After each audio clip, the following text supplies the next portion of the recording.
দিন দুঃখীদের বন্ধু সেজে মোহাম্মদ রাসূল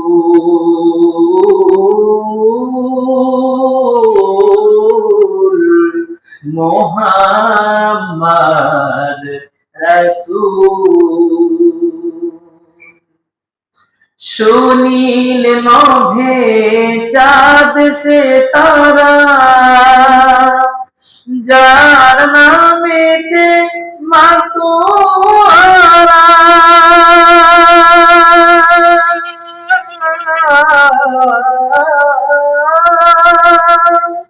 যারা গোপন খবর পেয়ে ভাসে আলোক ফুল মোহাম্মদ রাসূল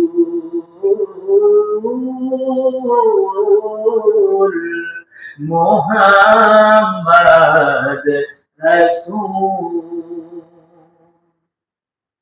বড় বড় তার পাষাণ বুকে মোর তো মানুষ ধুকে ধুকে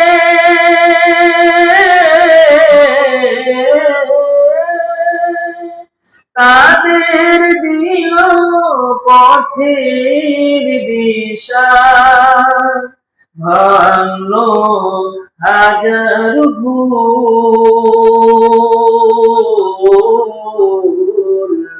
মোহাম্মদ রাসূল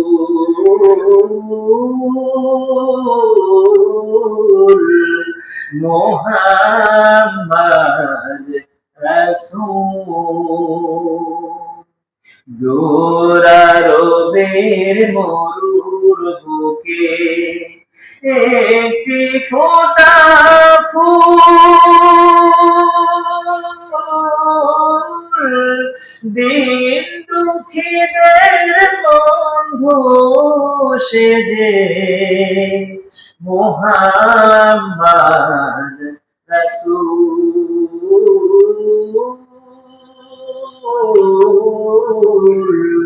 মোহাম্মদ রাসূল। মুআজ্জাজ মুহতারাম, ঐতিহ্যবাহী পুষ্পকাঠি পশ্চিম পাড়া জামে মসজিদে পবিত্র জুমার নামাজ আদায়ের জন্য আগত প্রাণ প্রিয় মুসল্লিবৃন্দ, সকলকে আন্তরিক সালাম এবং শুভেচ্ছা। আসসালামু আলাইকুম ওয়া রাহমাতুল্লাহি ওয়া বারাকাতুহু।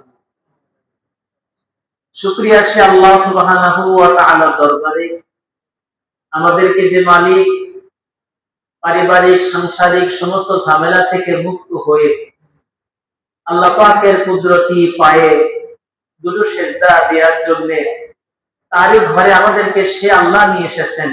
সে আল্লাহর দরবারে শুকর গুজার হচ্ছি, প্রাণ খুলে বলছি আলহামদুলিল্লাহ। দরদ ভরা কণ্ঠে দুরূদ ও সালাম আমার মায়ার নবী, দরদের নবী, আখিরি নবী জনাবে মুহাম্মদুর রাসূলুল্লাহ সাল্লাল্লাহু আলাইহি ওয়াসাল্লামের শানে, যিনি এই মাসেই রবিউল আওয়াল মাসে তিনি এসেছিলেন এবং রবিউল আওয়াল মাসে তিনি বিদায় নিয়েছিলেন। সেই নবীর শানে আমরা হৃদয় ভরা কণ্ঠে সকলে বলি সাল্লাল্লাহু আলাইহি ওয়াসাল্লাম। মাগফিরাত কামনা ওই সমস্ত মর্দে মুজাহিদের জন্য রাসূলকে ভালোবেসে, দ্বীনকে ভালোবেসে, দিনের বিজয়ের তামান্না নিয়ে অকাতরে যারা জীবনকে বিলাই দিয়েছেন। তথাপিও আমরা যারা এসেছি, যারা আসবেন, আমাদের জনম দুঃখনী আব্বা আম্মা আত্মীয় স্বজন সহ যারা বিদায় নিয়ে চলে গেছেন, সকলকে আল্লাহ পাক জান্নাত নসিব করুন। আমরা সকলে বলছি আল্লাহুম্মা আমিন। প্রিয় উপস্থিতি, আমি আপনাদের খেদমতে কালামুল্লাহ শরীফ থেকে 3 নম্বর পারা সূরা আল ইমরান 3 নম্বর পারা 13 নম্বর পৃষ্ঠার প্রথম দ্বিতীয় আয়াত আমি তেলাওয়াত করেছি। আল্লাহ রাব্বুল আলামিন এই আয়াতে নবীর শান এবং মান সম্পর্কে তিনি আলোচনা করেছেন। যেহেতু এটা রবিউল আওয়াল মাস এবং নবী জন্মগ্রহণ করার মাস, আজকে এই রবিউল আউয়াল মাসের 7 তারিখ, আজকে 7 তারিখ, সেজন্য এই আয়াত আমি তেলাওয়াত করেছি। আল্লাহ পাক বলছেন, কুল ইন কুনতুম তুহিব্বুনাল্লাহা ফাত্তাবিউনি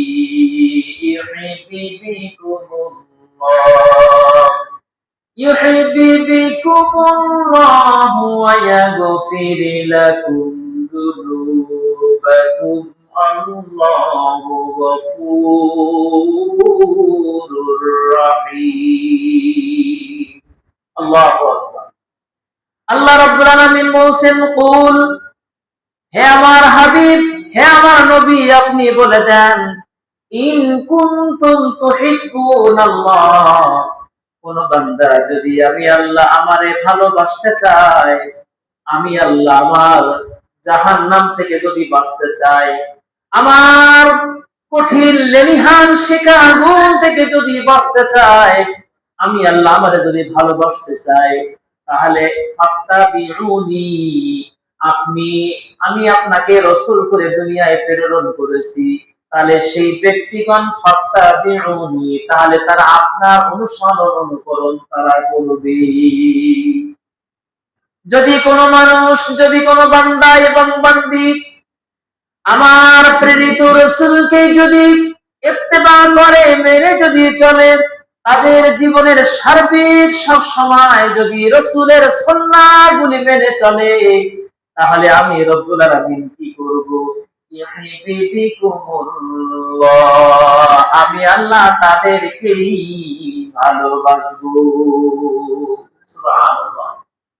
শুধু ভালোবেসেই ক্ষান্ত নয়, ওয়ায়াগফির লাকুম, আমি তাদেরকে যুনুবাকুম, তাদের সমস্ত গুনাহ খাতা আমি রব্বুল আলামিন মাফ করব। আর আমার পরিচয় শোনো, আল্লাহু গফুরুর রহিম, আমি অত্যন্ত ক্ষমাশীল, পরম দয়ালু। আমরা সবাই বলি সুবহানাল্লাহ। তাহলে আয়াত থেকে বোঝা গেল, রাসূলের ইত্তেবা, রাসূলের ভালোবাসা যদি আমরা আমাদের হৃদয়ে স্থান দিতে পারি, তাহলে আল্লাহ পাক ভালোবাসবেন, আল্লাহ পাক গুনাহ ক্ষমা করে দিবেন।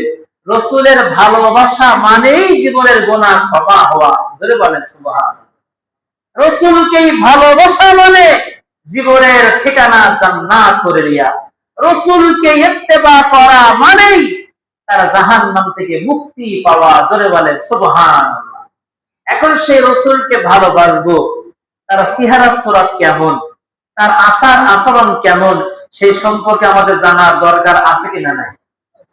প্রিয় ভাইয়েরা আমার, ইহুদি একজন বড় আলেম ছিলেন। ইহুদির ভিতরদের থেকে একজন বড় পণ্ডিত ছিলেন। এই পণ্ডিতের নাম হল আব্দুল্লাহ বিন সালাম। আব্দুল্লাহ বিন সালাম তিনি শুনতে পেলেন লোকেরা বলছে, এইখানে মুহাম্মদ রাসূলুল্লাহ সাল্লাল্লাহু আলাইহি ওয়াসাল্লাম তিনি এসেছেন। আব্দুল্লাহ ইবনে সালাম বলেন, আমি চলে গেলাম। চলে যাওয়ার সাথে সাথে তার চেহারা মুবারক দেখে, তার সুরাত দেখে, তার সুন্দর চেহারা দেখে আমি অকাপটে বিশ্বাস করলাম, ইনি হতেই পারে আল্লাহর নবী। সুবহানাল্লাহ। কেননা নবী করিম সাল্লাল্লাহু আলাইহি ওয়াসাল্লামের চেহারা ছিল, তিনি সূর্যের আলো যখন ওঠে, সূর্য যখন ওঠে, সুন্দর গোলাকার আকৃতি নবী করিম সাল্লাল্লাহু আলাইহি ওয়াসাল্লামের চেহারাটা ছিল এমন সুন্দর গোলাকার আকৃতি। বলে সুবহানাল্লাহ।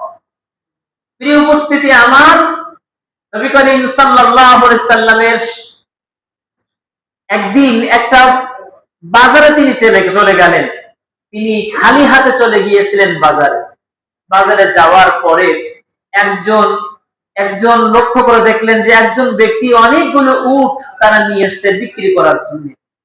তিনি একটা উট দাম দস্তুর করলেন এবং দাম দস্তুর করে বললেন, উটটা আমারে দাও, আমি বাড়ি থেকে এর অর্থ আমি ফেরত দিয়ে যাচ্ছি। নবীজি উটটি নিয়ে চলে গেলেন। যেই ব্যক্তি উটটি বিক্রি করেছেন উনি পরেশান হয়ে পড়লেন। আমি জানা নাই অজানায় একজন ব্যক্তির কাছে আমি উট বিক্রি করেছি। আমি তো প্রবাসী, বিদেশ থেকে এসেছি, আমি তো বাইরে থেকে এসেছি, আমি মানুষটারে চিনি না, বাড়ি ঘর জানি না, উনি টাকা আমার দেবেন কি দেবেন না আমি তাও জানি না। এই কথা যখন তিনি মুখ দিয়ে ফুটে বললেন, বলার পরে ওই কাফালার যিনি মালিক ছিলেন, এই মালিকের স্ত্রী, তিনি বললেন, ও ভাই চিন্তা করো না, তুমি টেনশন নিও না, এত সুন্দর চেহারার মানুষ তোমার কাছ থেকে উট কিনে নিয়ে চলে গেছে, আমার বিশ্বাস হয় কোনদিন ওই মানুষটা তোমার উটের টাকা না দিয়ে পারবেন না। প্রিয় ভাইরা আমার, কিছুক্ষণ পরে নবী করিম সাল্লাল্লাহু আলাইহি ওয়াসাল্লাম তিনি উটের যে দাম হয়, উটের যে প্রাপ্য হয়, সে প্রাপ্য ছাড়া আরো কিছু বেশি তিনি খেজুর গুলো নিয়ে তিনি চলে আসলেন। আসার পরে তার কাছে সেটা পদার্পণ করলেন, সেইটা দিলেন। এই মানুষটা পাওয়ার পরে উনি বুঝলেন ইনি কোন সাধারণ মানুষ নন, ইনি হলেন জনাবে মুহাম্মদুর রাসূলুল্লাহ। প্রিয় ভাইরা আমার, নবী করিম সাল্লাল্লাহু আলাইহি ওয়াসাল্লামের মুখের চেহারাটা কেমন ছিল? বারা ইবনে আজিব রাদিয়াল্লাহু আনহু তিনি বর্ণনা করেন, পূর্ণিমার চাঁদের মতো আমার মায়ার নবীজির মুখের চেহারা এমনটা গোলাকার ছিল। সুবহানাল্লাহ। প্রিয় ভাইরা আমার, তার মুখমণ্ডল পুরাপুরি একেবারে গোলাকার নয়, অর্থাৎ নিচের দিক থেকে একটুখানি চিকন মতো, তারপর গোলাকার। হযরত আলী রাদিয়াল্লাহু আনহু তিনি বর্ণনা করেন, প্রশস্ত কপাল, বড় কপাল, বাঁকানো চিকন ঘন ভুরু, দুইটা ভুরু ছিল একেবারে চিকন এবং মাঝখান থেকে একেবারে ফাঁকা, দুইটা একেবারে দুই দিকে সুন্দর চেহারা ছিল। ও ভাই, মাঝখানে একটা উঁচু মতো রক ছিল নবী করিম সাল্লাল্লাহু আলাইহি ওয়াসাল্লামের। রাগান্বিত হলে এই রকটা ফুটে উঠত। হিন্দ বিন আবি হালা রাদিয়াল্লাহু আনহু তিনি বর্ণনা করেন, এবং যখন তিনি হাসতেন, আনন্দ যখন তার মুখের মধ্যে প্রকট আপনার যখন দেখা যেত, কাব বিন মালিক বলেন, নবী করিম সাল্লাল্লাহু আলাইহি ওয়াসাল্লাম যখন তিনি হাসতেন কিংবা যখন তিনি আনন্দিত হতেন, তার কপালের ভিতরে সেই রেখাটা সম্পূর্ণ বোঝা যেত। বলেন সুবহানাল্লাহ। নবী করিম সাল্লাল্লাহু আলাইহি ওয়াসাল্লামের চেহারা ছিল চুলের মতো সাদাও নয়, অর্থাৎ দুধের মতো সাদা, এবং দুধের মধ্যে যদি হালকা পরিমাণে আলতা মেশানো হয় কেমন রং হয়, এমন সুন্দর চেহারা, এমন সুন্দর রং নবী করিম সাল্লাল্লাহু আলাইহি ওয়াসাল্লামের ছিল। জোরে জোরে বলেন সুবহানাল্লাহ। এরপরে নবী করিম সাল্লাল্লাহু আলাইহি ওয়াসাল্লাম তিনি লালচে সাদা ছিলেন, অর্থাৎ দুধের মধ্যে আলতা মিশালে যেমন কালার হয়, এমন কালার, এমন রং নবী করিম সাল্লাল্লাহু আলাইহি ওয়াসাল্লামের ছিল। হযরত আলী রাদিয়াল্লাহু আনহু তিনি বর্ণনা করেন, এরপরে সেই চেহারাটা ছিল লাবণ্যময়, কোমল, অতি কোমল তার চেহারা ছিল। হযরত আবু তুফাইল তিনি বর্ণনা করেন, এবং সাদা দীপ্ত হিন্দ বিনতে আবি হালা তিনি বর্ণনা করেন, শরীরটা যেন ছিল রূপার তৈরি, রূপা যেমন রোদের মধ্যে লাগলে চকচক চকচক করে, আমার মায়ার নবীর চেহারাতে ছিল রোদ লাগলে যেন চকচক চকচক করতো। হযরত আবু হুরায়রা রাদিয়াল্লাহু আনহু তিনি এটা বর্ণনা করেছেন। নবী করিম সাল্লাল্লাহু আলাইহি ওয়াসাল্লামের চোখটা ছিল কালো চোখ এবং লম্বা হরিণী চোখ, অর্থাৎ চিকন করে। চোখের সাদা অংশটা ছিল, চোখের মণি ছিল পুরোটা কালো, দুইটা দৃষ্টিটা আনত, চোখের কিনারা দিয়ে দেখার সহজলভ্য প্রবণতা, অর্থাৎ চিকন করে নবীজির চোখটা ছিল, সুন্দর দেখতে নবীজি ছিলেন। চোখের সাদা অংশে লাল লাল রেখা, লম্বা কঠোর এবং জন্মগত সুরমা মাখা। সুবহানাল্লাহ। সুরমা মাখলে যেমন চোখটা সৌন্দর্য দেখা যায়, আমার মায়ার নবীর চেহারাটা ছিল সম্পূর্ণ সুরমা মাখা মতো, সবসময় যেন তিনি সুরমা মেখে আছেন এমনটা মনে হতো। নবী করিম সাল্লাল্লাহু আলাইহি ওয়াসাল্লামের নাকটা ছিল একটু উঁচু আকারের, এবং সেটা একেবারে উঁচু নয় এবং নিচুও নয়, মধ্যম পন্থা মতো তার নাকটা ছিল। এরপরে গালটা ছিল খুব হালকা সমতল, নিচের দিকে একটু মাংসল ছিল। হিন্দা বিন আলী হালা তিনি বর্ণনা করেন, নবী করিম সাল্লাল্লাহু আলাইহি ওয়াসাল্লামের মুখটা ছিল প্রশস্ত, প্রশস্ত তার মুখটা ছিল। দাঁতগুলো খুব চিকন চিকন দাঁত, চকচক চকচক করতো দাঁতগুলো। সামনের দাঁতে মোহনীয় সৌন্দর্য। তিনি যখন কথা বলতেন তখন তার দাঁতগুলো চমক দিয়ে ফুটে উঠত।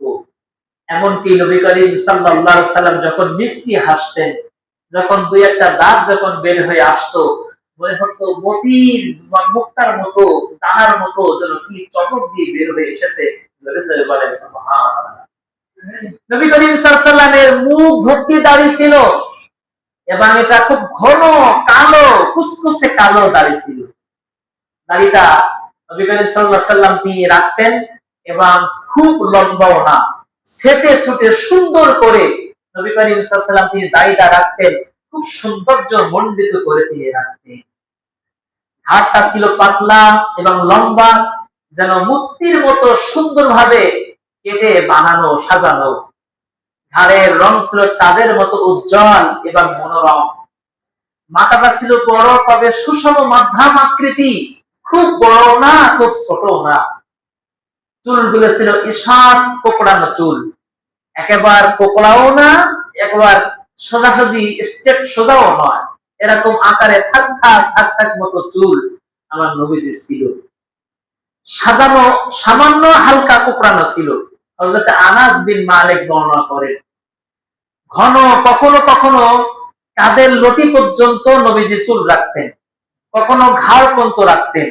বারা ইবনে আজেব রাদিয়াল্লাহু আনহু তিনি বলেন, এবং মাঝখান দিয়ে নবীজি সিঁথি কেটে এই চুলটা দুই ভাগে বিভক্ত করে দিতেন।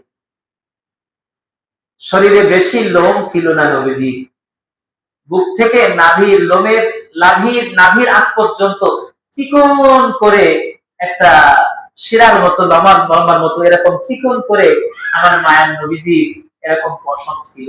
হযরত আলী রাদিয়াল্লাহু তিনি বর্ণনা করেছেন, ঘাড় এবং বাহু ও বুকের উপরে অংশ সামান্য লোম ছিল, ঘাড়ের উপরে এবং এই বুকের উপরে সামান্য পরিমাণ লোম ছিল। শরীরটা ছিল খুব মজবুত, অঙ্গ প্রত্যঙ্গের জোড়ের হাড়গুলো ছিল খুবই শক্ত। শরীরটা মোটাও ছিল না, শরীর বেশি লম্বাও নয় খাটোও নয়, মধ্যম আকৃতি। কিন্তু নবীজি যখন সবার মাঝে যখন তিনি দাঁড়াতেন, সবার চাইতে আমার নবীজিকে উঁচু দেখা যেত।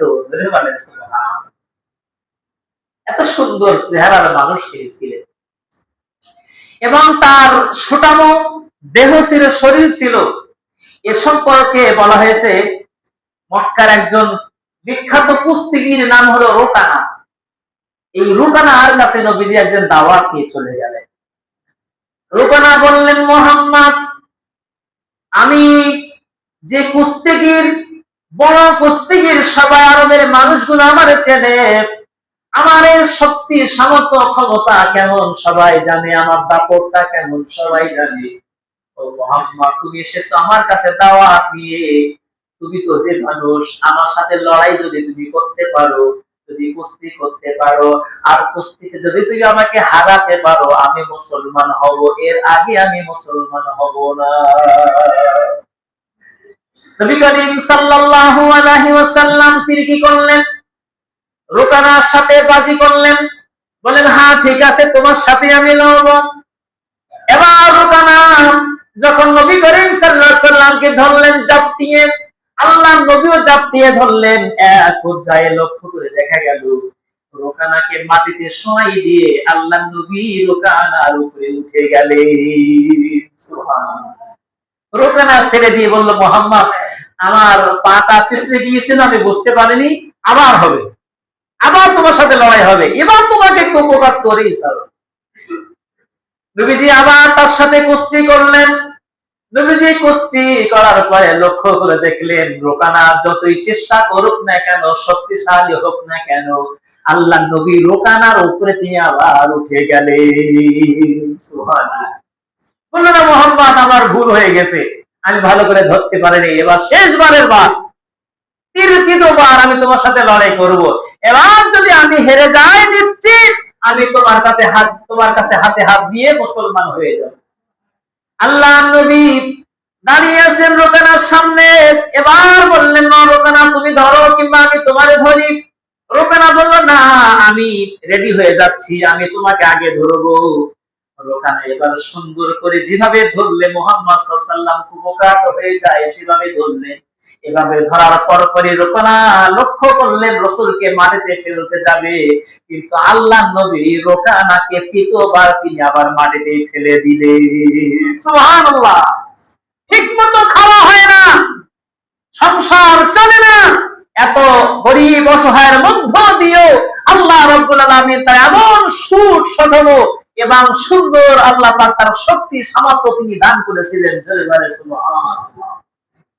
নবী করিম সাল্লাল্লাহু আলাইহি ওয়াসাল্লামের কাছে এবার রোকানা বললেন, ইয়া রাসূলুল্লাহ আমি আগে মুসলমান হতাম, কিন্তু আমি যে বড় কুস্তিগীর, আমার যে শক্তি সামর্থ্য আছে, আমি আপনার একটু সাথে কুস্তি করার জন্য, আপনার সাথে দেখা করার জন্য আমি একটু মনে মনে বলতো যে মোহাম্মদ কেমন নবী, আমি একটু কুস্তি করে ছাড়বো। আজকে আমি কুস্তি করে হেরে গেলাম, আর দেরি করবো না, হাতখানা বাড়িয়ে দিলাম, আপনি আমারে পড়াই দিয়ে দেন লা ইলাহা ইল্লাল্লাহু মুহাম্মাদুর রাসূলুল্লাহ সাল্লাল্লাহু আলাইহি ওয়াসাল্লাম। রোকানা মুসলমান হয়ে গেল। বড় বড় কুস্তিগীর আল্লাহর নবীর সাথে পারতো না, তারা হেরে যেত। জোরে বলে সুবহানাল্লাহ। নবী করিম সাল্লাল্লাহু আলাইহি ওয়াসাল্লামের কাঁধটা ছিল এবং বুকটা ছিল প্রশস্ত, এবং দুই কাঁধের মাঝখানে একটু হালকা উঁচু মাংস ছিল এবং উজ্জ্বল যেন আপনার ওই রূপার মতো চেহারা ছিল ওই জায়গাটা। ওইখানে ছিল মোহরের নবুয়ত। জোরে বলেন সুবহানাল্লাহ। নবীজি মৃত্যুর আগে, ইন্তেকালের আগে তিনি বললেন যে তোমরা যদি আমার কাছে কেউ যদি আমি তোমাদের কষ্ট দিয়ে থাকি, আঘাত দিয়ে থাকি, তোমরা আমাকে ছোট করে নিয়ে নাও, আমি করে দিলাম, আমি আমার শরীরকে তোমাদের সামনে সঁপে দিলাম। এক সাহাবী বলেন, ইয়া রাসূলুল্লাহ আপনি আমারে মেরেছেন, আমি সেইটা আঘাত প্রতিশোধ নিতে চাই। সাহাবীরা পাগল হয়ে গেল, ও আল্লাহর নবীর সাহাবী তুমি কি বলো, কি কথা বলো মুখ দিয়ে, যদি মারার প্রয়োজন হয়, আঘাত নেওয়ার প্রয়োজন হয়, প্রতিশোধ নেওয়ার দরকার হয়, আমি আবু বকর পিঠ পেতে দিলাম, ওমর আমি শরীর পেতে দিলাম, আলী রাদিয়াল্লাহু তিনি বলেন আমি আমার দেহকে পেতে দিলাম, যত পরিমাণ মারার দরকার তুমি আমারে মারো, আল্লাহর নবীর গায়ে কিঞ্চিত পরিমাণ আঘাত করবা আমরা সহ্য করব না। ওই সাহাবী বলেন, ইয়া রাসূলুল্লাহ না না না, আমি আপনি পরিশোধ যখন নেওয়ার জন্যই বলেছেন আমি নেব। আল্লাহর নবী বললেন ঠিক আছে তুমি নাও। আল্লাহর নবীকে বললেন, ইয়া রাসূলুল্লাহ ইয়া হাবিবাল্লাহ পরিশোধ যখন আমি নেব, কিন্তু যখন আপনি আমারে আঘাত করেছিলেন আমার গায়ের মধ্যে কোনো কাপড় ছিল না, আমি খালি গায়ে ছিলাম, আপনাকেও খালি গায়ে হতে হবে, নতুবা আমি আঘাত পরিশোধ আমি নেব না, জামার উপরে আমি এই প্রতিশোধটা নিতে চাই না। আল্লাহর নবী যেই জামা মোবারকখানা বোতামটুকু খুলে যখন তিনি আলগা করে দিলেন, ওই সাহাবী হাউমাউ করে নবীজির গলার উপরে জড়াই ধরে এই মাংসের উপরে, মুহরে নবুয়তের উপরে তিনি চুমা খাইতে শুরু করে দিলেন। সুবহানাল্লাহ। আল্লাহ নবীকে বলেন, ইয়া রাসূলুল্লাহ ইয়া হাবিবাল্লাহ আপনি যে খাতামান নবিয়্যিন, আল্লাহ যে মোহর মেরে দিয়েছেন, খতমে নবুয়ত শেষ করে দিয়েছেন, আমি এইটা দেখার জন্য বহুদিন লালায়িত ছিলাম, বহুদিন আশঙ্কা করতাম, কিন্তু বলতে পারতাম না। আজকে সুযোগ পেয়ে গেছি, আজকে মোহরে নবুয়ত আমি আমার মুখ দিয়ে চুমাখানা দিয়েছি। সুবহানাল্লাহ বিহামদি। প্রিয় ভাইরা আমার নবীজির পায়ের গোড়ালা ছিল মাংস, খুব বেশি মাংস ছিল না, অর্থাৎ বড় মোটা পা এমনটা ছিল না, মাঝারি আকৃতি। আল্লাহ নবী পায়ের মধ্যে জুতা মুবারক পরতেন, সুন্দর জুতা তিনি পরতেন, 1 বিঘা 2 আঙ্গুল, 1 বিঘা 2 আঙ্গুল। আমি আজকে পড়াশোনা আগে আমার নিজের পাও ভাবতেছিলাম যে আমাদের পা কতটুকু লম্বা হয়, সেই তেমনই হয় যে 1 বিঘা 2 আঙ্গুলের মতো নিজের হাতে এমনটা নবীজির পা ছিল, এবং জুতা ছিল মোবারক সুন্দর চামড়ার জুতা পরতেন, ফিতা আলা জুতা পরতেন। আমরা অনেকেই মোবাইলে নবীজির জুতা মোবারকের চেহারা আমরা চিহ্ন ছবি আমরা অনেকেই দেখেছি। এমনকি নবী করিম সাল্লাল্লাহু আলাইহি ওয়াসাল্লাম এত সুন্দর চেহারার মানুষ তিনি ছিলেন। তিনি যখন একদিন পূর্ণিমার চাঁদের রাত্রে নবী করিম সাল্লাল্লাহু আলাইহি সাল্লামের সাহাবী তিনি লক্ষ্য করে দেখলেন যে আমি একবার চাঁদের দিকে তাকাচ্ছি আর একবার নবীর দিকে তাকাচ্ছি। আমি মনে করলাম চাঁদ মনে হয় সুন্দর, কিন্তু না, যে চাঁদের থেকে নবীজির মুখের দিকে তাকায় সেই লক্ষ্য করে দেখি চাঁদের চেয়ে আমার নবীজির চেহারা উত্তম। চলে বলে সুবহানাল্লাহ। এই হলো আপনার আমার নবী, এই হলো আপনার আমার প্রিয় নবী। প্রিয় ভাইরা আমার, সুন্দর করে আরো বর্ণনা করেছেন উম্মে মাবাদ। উম্মে মাবাদ যেদিন নবী করিম সাল্লাল্লাহু আলাইহি ওয়াসাল্লাম ওই গারে সুর থেকে পালাইয়ে সাগর সমুদ্রের তীর দিয়ে যখন মদিনার দিকে যাচ্ছিলেন, যাওয়ার সময় যে দুধ পান করেছিলেন উম্মে মাবাদের বাড়ি, আপনারা জানেন যে বাড়িতে কোনো ছাগল ছিল না, দুধওয়ালা ছাগল ছিল না। একটা ছিল, সে একেবারে মানে জৈন্য শীর্ণ, তার বাচ্চাও ছিল না, দুধও ছিল না। নবীজি বললেন যে একটা ছাগল কি নাই, বকরি কি নাই? বলে হ্যাঁ একটা আছে, কিন্তু সে দুধ দেয় না। নবীজি বললেন ওইটাকে নিয়ে আস। ওইটাকে নিয়ে আসা হলো। আল্লাহ নবী বললেন ও বাক্কার, খড়কুটা দিয়ে এই ছাগলের ওলানটা সুন্দর করে পরিষ্কার করে দিয়ে দাও।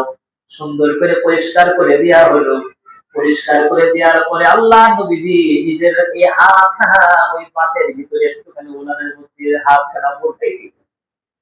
হাতখানা বুলিয়ে দেওয়ার পরে আল্লাহ নবী বললেন ও বাক্কার, দুধ দহন করো।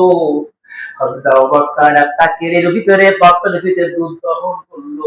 দহন করতে করতে সে পাত্রটা পরিপূর্ণ হয়ে গেল। উম্মে মাবাদকে বললেন উম্মে মাবাদ, আর বাড়িতে কোনো পাত্র আছে কিনা? পাত্র নিয়ে আসা হলো, সেটাও পরিপূর্ণ হয়ে গেল।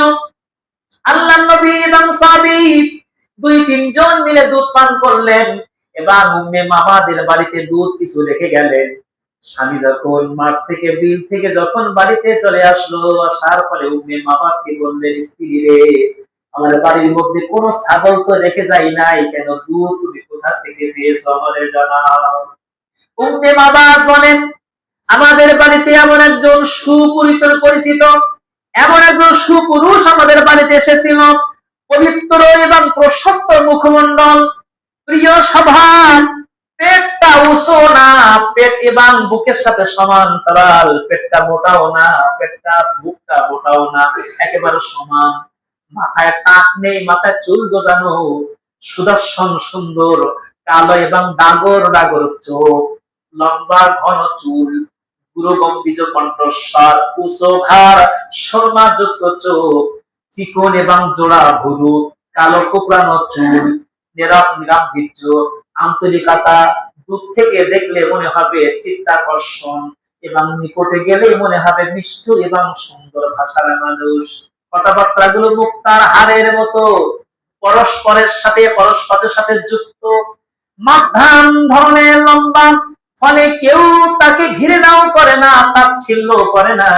সুদর্শন তরুণ, সর্বক্ষণ সাহায্য দানকারীদের প্রিয়জন। যখন সে কিছু বলে সবাই নীরবে শোনে, এবং যখন কেউ কিছু বলে খুব নীরবে শোনেন, এবং তিনি যখন কোনো কথা বলে সবাই সেটা পালন করার জন্য ব্যস্ত হয়ে যায়। এমন একজন সুপুরুষ আমার বাড়িতে এসেছিল, বাড়িতে দুধ ছিল না, কি দিয়ে আপ্যায়ন আমি করবো? যেই ছাগলটা দুধ মোটেও হয় না, তার উলানের উপরে হাত দিলেন, সাথে সাথে তার বাটটা পরিপূর্ণ দুধে হয়ে গেল। সুবহানাল্লাহ ওয়া বিহামদি। ভাইরা আমার, এই হলো আপনার আমার মায়ার নবী, এই হলো আপনার আমার হৃদয়ের নবী।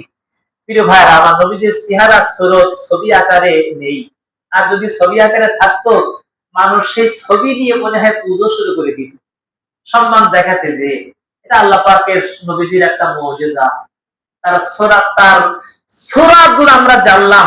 সিরাত জানতে হবে, সিরাত মানে চলার পথ, সূরাত মানে চেহারা সম্পর্কে আমরা জানলাম। প্রিয় ভাইরা আমার, আপনার আমার হৃদয় দিয়ে, অন্তর দিয়ে এটা আঁকাতে হবে, রাসূলকে আঁকাতে হবে হৃদয়ে, এবং ভালোবাসতে হবে অন্তর দিয়ে।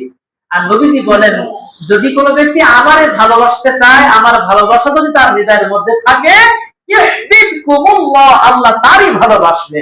বলেন সুবহানাল্লাহ। ওয়া ইয়াগফির লাকুম যুনুবাকুম, আল্লাহ তার গুনাহ ক্ষমা করে দিবেন। আল্লাহু গফুরুর রহিম, আর আল্লাহ হলেন ক্ষমাশীল।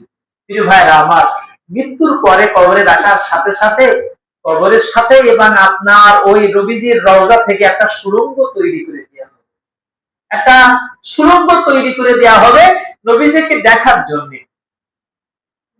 নবীজিকে দেখা যাবে মৃত্যুর পরপরই, সেই মুসলমান হোক আর ইহুদি হোক আর খ্রিস্টান হোক।